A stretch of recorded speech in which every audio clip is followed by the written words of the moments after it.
Ойрд монголчуудын түүхийн соёлын өвийн асуудлаар эрдэмтэн судлаачид санал бодлоо солилцох өнөөгийн тулгамдж байгаа асуудлыг хилэлцэн шийдвэрлэх цаашдын зорилт хөгжлийн төлөвлөлтийг орчин үеийн шинжлэх ухаан технологийн дэвшилттэй холбох зорилгоор ойрд монголчуудын бие тус соёлын өв сэдвт олон улсын эрдэм шинжилгээний баг хурлыг 2009 онд Ховд их сургуулийн нийгэм хүмүүнлэгийн ухааны сургуулиас эрхлэн зохион байгуулсан ойрд судлал олон улсын эрдэм шинжилгээний баг хурал анх тод үсгийн 360 жилийн ойд зориулан тод үсгийн 360 сэдвээр зохион байгуулагдаж байсан бол энэ удаад энэхүү ойрд монголчуудын бие тус соёлын өвийн асуудлыг хөндөн ярьж байна.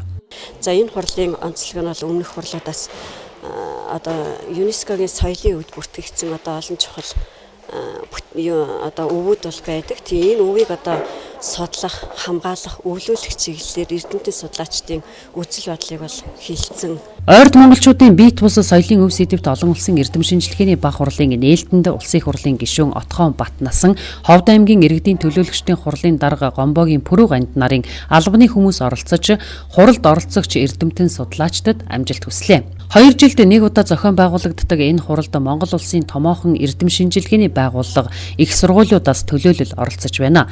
Тухайлбал Шинжлэх ухааны академийн хил зүүн хүрээлэнгийн захирал, академич хил шинжиллийн шинжлэх ухааны доктор, Монгол улсын шинжлэх ухааны гавьяат зүтгэлтэн болд, Монгол улсын боловсролын их сургуулийн түүх нийгмийн ухааны сургуулийн Монголын түүхийн тэнхимийн багш, тод номын гэрэл төв, төрийн бус байгууллагын гүйцэтгэх захирал, профессор түүхийн ухааны доктор Наа Сүхбаатар нар урилгаар оролцож байгаа юм а.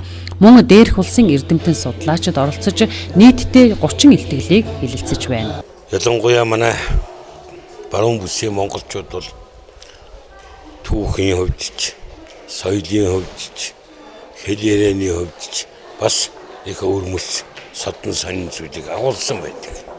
Ялангуяа бие тус соёлын хүрээнд хамаарагдах зүйл бол тун хариун. Монгол туйл ихтэл бид баруун Монголын туйлшдын бүтээлийг ярих жишээтэй. Жишээлх юм бол бид Монгол туйл бол нэг манай эрдэмтдийн тоож гаргаснаар нэг 400 500 шидэх тоо байдаг. Гэтэл ийм ариун хэмжээний туйл бүтээсэн ард түмэн ер нь дэлхийн ертөнцид өөр байна уугүй юу. Гэт ингээд ярих юм бол ер нь их өрмөц сонин содон хурал мэдээж хэрэг бид өв соёлоо хийснээ хайрлж хамгаалж чадна уу? Бас ирээдүйд Монгол хүн ямар байр суурьтай байх вэ гэдэг асуудал шууд холбогдно гэж бодож байна. Дунд улсын хохнор мужаас энэ хуралд анхудаа ирж оролцож байгаа хүмүүс нэг нэ. Тэгэд бол манай хохнор туул бол ойрд монголчууд 10 төмө гаруй монголчууд байна. Тэгэд бол бид зарим нэг бол яг хөө тэгэд хайлагдсан, төв тайлагдсан, тайлгсан улсууд байна.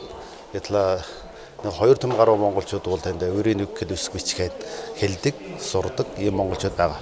Зэн ойрдуудын бие тус соёл гэдэг манай танд бол ёроол магтаал гэдэг ардын дуу гэдэг тэрвхнийг их сайн хадгалж явж байна гэж бид өөр тань ойлгож байна.